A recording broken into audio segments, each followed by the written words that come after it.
The lobby of Hamilton Enterprises was buzzing with chatter as the annual employee dinner began. The chandeliers glowed, the air smelled of polished wood and fine cuisine, and the staff filled the grand hall dressed in their best. At the far end of the hall stood a glossy black grand piano, placed as part of the evening's entertainment. No one had touched it yet. James Miller, the night janitor, pushed his mop bucket toward a corner, hoping no one would notice him. His uniform was worn, his hands calloused, and exhaustion clung to his eyes. Yet he smiled faintly as he thought of his daughter, Lily, waiting at home. She was only 7, with golden curls and a laugh that could brighten even the darkest day. James had been working double shifts to pay for her medical treatments. Life hadn't been easy since his wife's passing 3 years ago. He never complained, though. Every extra hour was for Lily. As he wiped down the tables, a group of young executives spotted him. One of them, smirking, pointed toward the piano. "Hey, janitor," he called. "Why don't you give us a show?" The group chuckled. They clearly meant it as a joke. James froze. He hadn't touched a piano in years, not since before his wife died. Back then, he used to play in small bars to earn extra money, and his wife had always told him his music carried a piece of his soul. I don't think," James began softly. "Come on, man, just one song," another executive interrupted, rolling his eyes. "We promise we won't laugh." But laughter was already in their throats. The room grew quiet as people turned to watch. Even the CEO, Richard Hamilton, raised his head curiously from across the hall.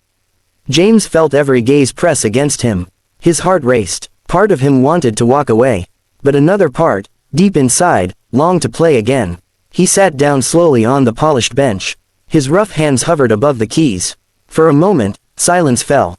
Then, softly, his fingers pressed down. At first, it was a gentle melody, a lullaby his wife used to sing to Lily. The notes were tender, trembling, like memories brought back to life.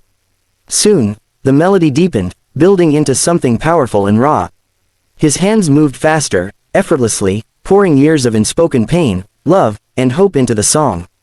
The laughter that had filled the hall melted away. Glasses stilled, conversation stopped, and eyes turned toward the janitor who no one had ever really seen before.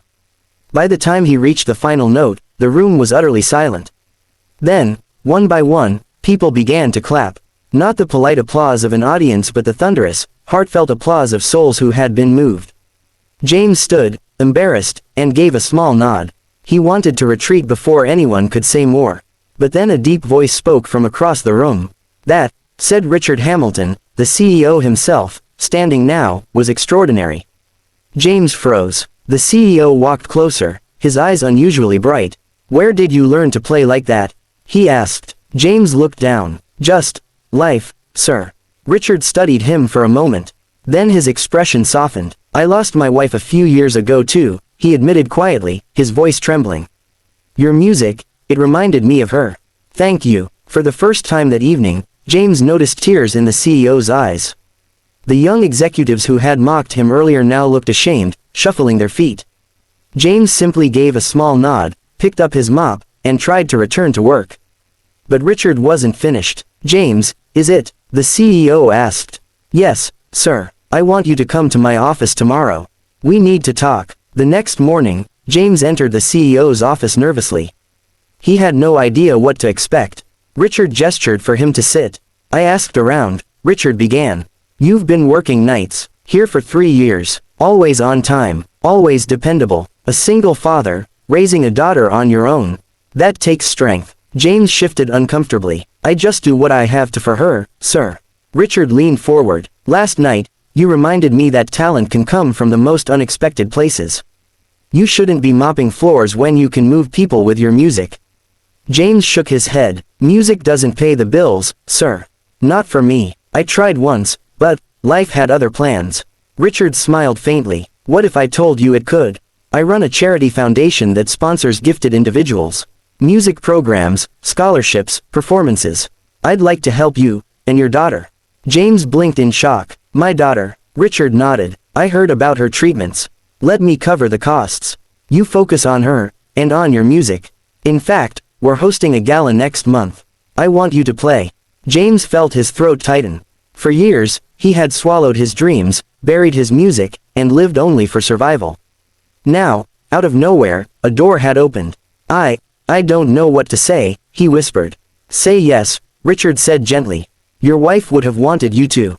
Tears stung James's eyes, but he smiled. Yes. The following weeks were a whirlwind. James practiced late into the night after shifts, fingers rediscovering the language they had almost forgotten. Lily would sit nearby, clapping with delight, her eyes shining brighter with every song. At the gala, the grand hall was filled again, but this time, James wasn't in a janitor's uniform. He wore a simple suit, borrowed but clean, and his daughter sat in the front row, proud as ever. When he sat at the piano, the room quieted, just like before. His music rose, soaring through the hall, lifting hearts, and breaking walls of sorrow. He wasn't just a janitor anymore. He was a father, a survivor, and an artist. By the time he finished, there wasn't a dry eye in the room. Even Richard Hamilton, the powerful CEO, wiped his eyes as he clapped the loudest.